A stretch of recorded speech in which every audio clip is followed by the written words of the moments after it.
मुकेश अंबानी और अमीर? मुकेश अंबानी सोने की थाली में खाना खाते होंगे, ऐसा हो सकता है। मुकेश अंबानी 500 करोड़ की कार पे चलते होंगे, ऐसा हो सकता है। मुकेश अंबानी 8000 करोड़ के मकान में रहते होंगे, ऐसा हो सकता है। मुकेश अंबानी ने बहुत सारे लोगों को नौकरियां दी हैं, ऐसा है। लेकिन मुकेश अंबानी के अपना खुद का जीवन, खुद का जीवन एक संघर्ष है। वो संघर्ष तो सबका है, चिंता भी है खोने का। और यही मुकेश अंबानी की गरीबी है। जिसको भी इस दुनिया में खोने का डर है वो गरीब है। जिसके लिए तुम लड़ते हो उससे ऊपर तुम कभी नहीं जाते। तुम लड़ते किसके लिए हो जीवन में, यह बहुत इंपॉर्टेंट है। एक बात याद रखना कि तुम जीवन में किसके लिए लड़ते हो। इसलिए जो बहुत बड़ी महत्वाकांक्षा के लोग होते हैं ना, वो छोटा मोटा रिक्शा वाला, पान वाला, ऑटो वाला, इनसे झगड़ा नहीं करते हो। अरे भैया, अरे भैया सरकार, सोचिए क्या शिक्षा देने का तरीका था हमारे देश में। कहानी सुनाकर संदेश देना। उस देश में ऐसी किताबें छपने लगी जिनसे कोई मतलब ही नहीं। किताबें तो किसी को भी महान बना दे, बशर्ते वो आपसे बात करने लगे। किताबें जल्दी किसी से बात नहीं करती सर। पढ़ते बहुत लोग हैं, बात वो दुनिया में बहुत कम लोगों से करती हैं। बोलती हैं किताबें सर। और एक बार किताबें आपसे बात करने लगी, कंडीशन क्या है? किताब आपसे बात करेगी, मन शांत हो जाए। जैसे आप किताब पढ़ रहे हैं और आपका पीछे का मन बड़बड़ा रहा है, कहीं और बैठा हुआ है, तब वो समझ जाती है कि आप मेरे पास है ही नहीं, आप तो कहीं और बैठे हैं। इतनी सेंसिटिव होती हैं किताबें। इसीलिए भारत देश में हम जब किताब से पैर लग जाता है तो हम उसे उठाकर अपने मत्थे पे लगाते हैं। इसका भी मजाक उड़ाया गया, यार तुम लोग तो किताब उठा के सर से लगाते हो। बिल्कुल सर। और एक ही शर्त है किताबों की बात करने का, अगर आपका मन शांत है और आप सिर्फ उन्हीं से बात कर रहे हैं। हारो, पूरी दुनिया गाली देती है तुमको, सब खड़े होके, मम्मी पापा पड़ोसी भाई बहन। हम कहे थे आईएएस की तैयारी न मत करो, हम कहे थे ये मत करो, हम कहे थे वो मत करो, और आप अकेले कोने में बैठे हैं और हंस रहे हैं। आप बेवकूफ हैं तो रो भी सकते हैं। आप हंसेंगे इसलिए कि इनका हित पूरा नहीं हुआ, इनके सपने टूट गए। और अगर आप जीत गए, अरे तो 50 भाई और पैदा हो जाएंगे। ये कानपुर वाली बुआ के छोटे वाले लड़के हैं। अच्छा अच्छा, देखा नहीं कभी। अफ्रीका में कैसीनो चलाते हैं। ओह अच्छा अच्छा। हनुमान चालीसा पढ़िए। श्री गुरु चरण सरोज रज निज मन मुकुर सुधार, बरनो रघुबर विमल जस जो दायक फलचार, बुद्धिहीन तन जान के सुमरो पवन कुमार, बल बुद्धि विद्या। श्री गुरु चरण सरोज रज, गुरु के शरण में। सर वो पूरा एक साइंटिफिक शास्त्र है। नासे रोग हरै सब पीरा, जपत निरंतर हनुमत बीरा। 1 घंटा आंख बंद करिए और डीप सांस लीजिए। हनुमान मतलब सांस डीप, नाभि तक जानी चाहिए सांस। 1 घंटा, सब बुखार उखार गायब, सब तनाव गायब, सब टेंशन गायब। बस हनुमान चालीसा की ये लाइन है। चलिए आप हिंदू नहीं है, नॉन हिंदू है, तो आप अपने खुदा का नाम लीजिए। सांस में कौन अल्लाह, कौन भगवान, कौन हिंदू, लेकिन मंत्र बड़ा प्यारा है। नासे रोग हरै सब पीरा, जपत निरंतर हनुमत। ये जो सांस है ना, सांस पवन पुत्र, ये सांस हमारी सर 1 घंटे दिन में कर लीजिए। 14 दिन के बजाय आप 7 दिन के अंदर बाहर। पहले हिस्ट्री पढ़ो, फिर ज्योग्राफी, इकोनॉमी और साइंस, जनरल साइंस, फिर इकोलॉजी और एनवायरमेंट। इन 5 चीजों की जो एनसीईआरटी है उसको आप मिनिमम 3 मंथ्स, मैक्सिमम 4 मंथ्स में कंप्लीट करें विद कंप्लीट नोट्स। नोट्स का मतलब ये नहीं keeping the text book in front and re writing. कुछ लोग नोट्स ऐसे बनाते हैं, किताब सामने रख दी फिर लिख रहे हैं, फिर किताब तो इतनी पतली थी, नोट्स इतने हो गए। फिर उनसे पूछो कि पहला एनसीईआरटी फिनिश 12th क्लास और फिनिश। क्वेश्चन पूछे नहीं, रिवाइज करना है। साइकिलिंग सीख लिया, उसमें कहां रिवीजन करते हो बार बार। स्विमिंग सीख लिया, उसमें रिवीजन करते हो। साइकिलिंग अगर तुम्हें आती है तो, और तुमने 5 साल साइकिल नहीं चलाई, तो 6th ईयर में जब तुम साइकिल उठाओगे फिर सीखनी पड़ेगी? नहीं सीखनी पड़ेगी। तो पूरे चैप्टर में जितनी हेडिंग होती है, उस हर हेडिंग का क्या मैसेज है उसको एसेंस में बना लो। अगर 10 हेडिंग है, 10, तो यू शुड हैव 10 वर्ड्स। मैं एक बार गोरखपुर पढ़ाने गया तो एक छात्र ने मुझसे पूछा कि सर, मैंने कहा जी, का हुमायूं बताइए कौन से दिन कौन सा कपड़ा पहनता था वो? बड़ा ज्योतिष में विश्वास रखता था वो। बाद में मैंने पढ़ा उस बात को, तो मैंने देखा कि वो ज्योतिष में बड़ा विश्वास रखता था, तो वो दिन के हिसाब से कपड़े पहनता था। मैंने कहा भैया इतना मालूम है। बड़ा उस लड़के के चेहरे पे एक अजीब सी मुस्कुराहट थी क्लास में, और तनवन के बैठा हुआ था ऐसे। देखा, मास्टर का हालत खराब कर दी। भाई तुम क्लास में टीचर पढ़ा रहा है, तुमने कोई सवाल किया, टीचर ने डांट के बिठा दिया, बदतमीज कहेंगे, बच्चों जैसे सवाल करो, भगा देंगे क्लास। पूरी क्लास हंसने लगी। कितनी आग लगी अंदर कि मास्टर आईएएस बनेंगे, बंद कराएंगे तुमको, कुछ भी हो जाए। तभी तो पढ़ोगे, आग है ही नहीं अंदर, ऊपर से मोबाइल। दुनिया में हर मुल्क हिंदुस्तान नहीं है सर, दुनिया का एकमात्र मुल्क है आदिम काल से लेकर आज तक जहां आजादी है। आज कितनी है ये मुझे नहीं पता, लेकिन है सर।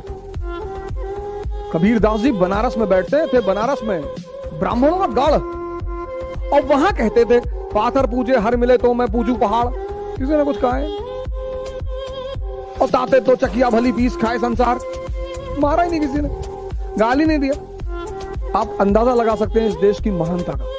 कनिष्क कटारिया पहली रैंक आईएएस में, पहली। लड़कियों को जाकर उसको थैंक यू बोलना चाहिए, उसने लड़कियों की गरिमा बढ़ाई। उसने कहा कि मेरी सफलता में मेरी गर्लफ्रेंड का बहुत बड़ा योगदान है। लड़की तुम्हारे पीछे थोड़ी भागती कि आजा बर्बाद कर दूं, आजा बर्बाद कर दूं। तुम ही भागते हो कि मुझे बर्बाद कर दो, मुझे बर्बाद कर दो, तो कर देती है। जब भी तुम क्लास में कुछ पूछोगे या बताओगे तो सब हंसेंगे तुम्हारे ऊपर, और अगर लोग तुम्हारे ऊपर हंस रहे हैं तो तुम जिंदा हो। डेड बॉडी पे कोई हंसा आज तक कि डेड बॉडी जा रही हंस रहेगी, मर गए? मतलब दुश्मन की भी डेथ होगी तो आदमी हंसेगा नहीं। This considered as barbaric, not wrong. Wrong is a different word, barbaric is a different word. मतलब कि दुश्मन की, आपके दुश्मन की डेथ हो गई, आप हंस रहे हैं, वो नहीं हो सकता। आप पे लोग हंस रहे हैं, it's a point of happiness for you कि तुम जिंदा हो यार। कुछ ऐसा बोल रहे हो, तुम क्लास में कोई क्वेश्चन पूछ रहे हो, सब हंस रहे हैं। वो इसलिए हंस रहे हैं क्योंकि उनको भी नहीं पता, तो वो ग्रेटिट्यूड में हंस रहे हैं कि भैया अच्छा ये पूछ लिया, हमें भी नहीं मालूम। अपने घर में फोन करके बता दो कि पिताजी हमको लड़की मिल गई है, बहुत सीधी, सज्जन, सुशील, सुंदर और गृहकार में दक्ष। तो पिताजी पहली बात यही पूछेंगे कि पापा क्या करते हैं लड़की के? तुमने कहा जी वो रिक्शा चलाते हैं। भाई साहब ऐसी ऐसी बात बोल देंगे ना कि फोन का स्पीकर फट जाएगा, कि तुमको पढ़ाना ही बेकार हो गया। और तुमने कह दिया कि साहब वो लड़की पापा हफ्ते में एक ही दिन घर आती है लौट के, बाकी शराब बहुत पीती है, लेकिन पापा सेंट्रल मिनिस्टर है। बोले बेटा ये तो संगत का असर है ना, हमारे घर में आएगी तो साधु संगत में रहेगी, तो सोडा वाटर पिएगी नींबू डाल। सर मुसीबत आती है परिवर्तन करने के लिए, यह मुसीबत का बहुत बड़ा पहलू है सर। जिस भी मनुष्य को यह बात समझ में आ गई कि जीवन का पर्यायवाची है संघर्ष, और इसका मजा लेना है, उसको ना तो भाग्य हरा सकता है और ना ही भगवान हरा सकते हैं। हरा ही नहीं सकता कोई। जिस चीज का आप मजा लेने लगोगे ना, जिस भी चीज का, उसमें आपको कोई हरा नहीं सकता। अब राम के जीवन से नहीं खत्म हुआ, कृष्ण के जीवन से नहीं खत्म हुआ, मोहम्मद के जीवन से नहीं खत्म हुआ, जीसस के जीवन से नहीं खत्म हुआ, तो हमारे जीवन से खत्म हो जाएगा? कभी नहीं होगा। तुम बस संघर्ष को अपना मजा बना। मेरी बेटी को क्लास टीचर ने कहा कि तुम ये हमारा यूपी में एक डिश होती है लोकल, जैसे आप यहाँ भाकरी वगैरह खाते हैं, तो वहाँ पे बाटी चोखा होता है, तो स्कूल लेके गई बाटी चोखा। तो टीचर ने कहा कि अरे you being traditional food in the class. तो मैंने टीचर को जाके बोला, मैंने कहा मैडम प्लीज यही खा के बहुत लोगों को मारा हम लोगों ने। जो भागे उसके पीछे मत भागो सर, नहीं तो जिंदगी भर पीछे भागते रह जाओगे। जो भी तुमसे कहे, अब तुमसे बात नहीं करेंगे, रखो रखो फोन, रखो फोन, रखो फोन, रखो, नेक्स्ट दूसरा लाओ भाई। छोड़ दें सारी दुनिया किसी के लिए, ये मुनासिब नहीं महत्वाकांक्षी लोगों के लिए। भाई माँ बाप तो है ना, उनसे ज्यादा प्रेम कौन करे? हाँ, वो अगर आपको छोड़ दें तो चिंता का विषय। तुम्हें कोई भी आदमी आईएएस बना नहीं सकता। आईएएस छोड़ो, कुछ भी नहीं बना सकता, कुछ भी नहीं। जितने माँ बाप बहुत ज्यादा बनाने के चक्कर में होते हैं, उन्हीं के लड़के बर्बाद होते हैं। और बना भी ले गए, अगर मान लो चलो डॉक्टर बना ले गए, हो सकता है वो प्राइम मिनिस्टर बनकर बनने का कैलिबर लेके पैदा हुआ। एवरी ह्यूमन बीइंग, मैं थोड़ी कह रहा हूं, विवेकानंद हैज इमेंस पोटेंशियल। हमारे फादर हमसे हमेशा कहते थे कि देखो बाबूजी, जो तुम्हें अच्छा लगे वो बन जाना। हमने कहा यार बन तो कुछ नहीं पा रहे। अरे बोले कोई बात नहीं, कुछ ना कुछ तो बन ही जाओगे, काम करते रहो। और सच्ची दोस्ती स्कूल में होती है। दोस्ती का मतलब जहां दिमाग ना हो।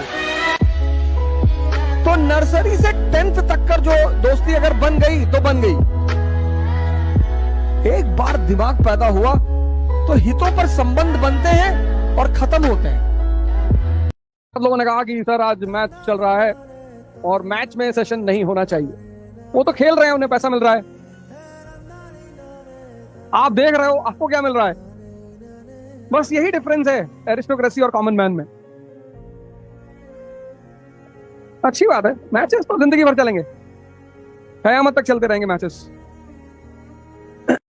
जितना गरीब आदमी होगा उतने उसके दुश्मन ज्यादा होंगे।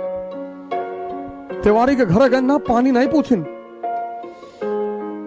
दिमाग जला थे उनके नाम सुनकर। लो अबे पानी नहीं पूछे तो खुद उठ के पी लिए होते। जितना छोटा आदमी है उतना अहंकार से भरा हुआ, उतने गुबार से भरा हुआ। ये हमारे दुश्मन को, हमारा कोई दुश्मन है ही नहीं, समय है सर। जिसको भी राजा बनने का शौक है उसे इतिहास जरूर पढ़ना चाहिए। वहीं आपको मिलेंगे डॉक्टर अंबेडकर, असंभव को मजाक बनाते हुए। वहीं आपको गांधी जी मिलेंगे, असंभव को मजाक बनाते हुए। एक से एक कैरेक्टर जिन्होंने असंभव को मजाक बनाया। आप वर्ल्ड हिस्ट्री पढ़ोगे, एक से। मेरा एक स्टूडेंट है अभी आईएएस है, कर्नाटक कैडर। जिस दिन उसका इंटरव्यू था उस दिन उसके फादर की डेथ हो गई। जिस दिन उसका इंटरव्यू था उसके एक दिन पहले उसके फादर की डेथ हो गई। तो शाम को फोन किया, पापा से बात करो। तो उसकी मां ने कहा कि देखो, पापा ने कहा कि अब मैं एक आईएएस अधिकारी से बात करूंगा, मैं अपने बेटे से बात नहीं करूंगा। तो अब तुम इंटरव्यू दे लो, उसके बाद ही बात होगी, मैं नाम नहीं लूंगा। अब देखिए मां का रोल देखिए, इसको कहते हैं मां बाप का रोल। किसी को बताया ही नहीं, किसी को डिस्क्लोज ही नहीं किया। लड़के को भी लगा कि हाँ यार एक तो सिंपल सी बात है, चलो पापा ने हो सकता कहा हो, कल इंटरव्यू है, फिर बाद में बात करेंगे। इंटरव्यू देके निकला। जब इंटरव्यू देके निकला तो उसे बताया गया कि भैया तुम तुरंत निकलो घर से। और तुम्हारे पापा की हालत बहुत खराब है। आमतौर पर समझदार लोग ऐसे ही कहते हैं कि तुम्हारे पापा की हालत बहुत खराब है, जिससे अगले बंदे में उत्तेजना पैदा ना हो, पैनिकनेस पैदा ना हो। वो घर पहुंचा तो पता चला फादर की डेथ हो चुकी। तो उसने अपनी मां से पूछा, सौभाग्य से हमारी मुलाकात हुई तो हमने भी पूछा कि आपने ऐसा क्यों किया। बोली मास्टर साहब एक नुकसान तो हो ही चुका था, दूसरा करना उचित था। और मैं बताऊं, वो कभी स्कूल नहीं गई। क्या समझदारी रही होगी। अगर हमसे पूछा जाए कि तत्कालीन भारत में किस मुद्दे पर सबसे ज्यादा काम किया जाए तो भारत आने वाले 10 सालों में महानता की श्रेणी में आना शुरू हो जाएगा। तो मैं कहूंगा शिक्षा। सर इतनी बड़ी पॉपुलेशन हमारी, 1 बिलियन 50 करोड़। अब आप सोचिए एक घर में 10 लड़के हैं और 10 के 10 आईएएस, तो उसके पापा तो प्रदेश पे कब्जा कर लेंगे। जनसंख्या इतनी भी बुरी नहीं है सर। किसी को 10 बेटे हैं, 10 या 5 बेटे हैं, 5 बेटियां हैं और 10 के 10 आईएएस, प्रदेश में कब्जा। लेकिन अगर 10 बेटे हैं, 10 बच्चे हैं और 10 में एक मोची है, एक नाई है, 8 बेरोजगार है, तो वो घर खतरे में है। मध्यम वर्गीय जो परिवार है, मिडिल क्लास, वो सोचता है कि अगर अपने बच्चों को हम मजबूरी दिखाएंगे तो ये और पढ़ेंगे। वो ये गलत सोचता है। एक बात युद्ध का नियम याद रखना, जब कल तुम्हारे बच्चे लड़ने जाएंगे आज से 10 साल बाद, तो उनसे कहना अबे कोई बात नहीं, तुम फेल हो जाओ तो तुमको मर्सिडीज खरीद के देंगे। तो सोच रहे यार ये पागल है, मेरा बाप जो है कह रहा है कि तुम 4 अटेम्प्ट आईएएस दो, अगर तुम्हारा नहीं हुआ तो मर्सिडीज की चाबी हमसे ले जाओ। खुलकर खेलेगा वो। सिंपल सा नियम है, तुम जीते तो सबका रिश्तेदार और तुम हारे तो तुम निकम्मे, तुम बेकार, तुम यूजलेस, तुम चोर, और तुम्हें दोनों चीजों के लिए तैयार रहना पड़ेगा।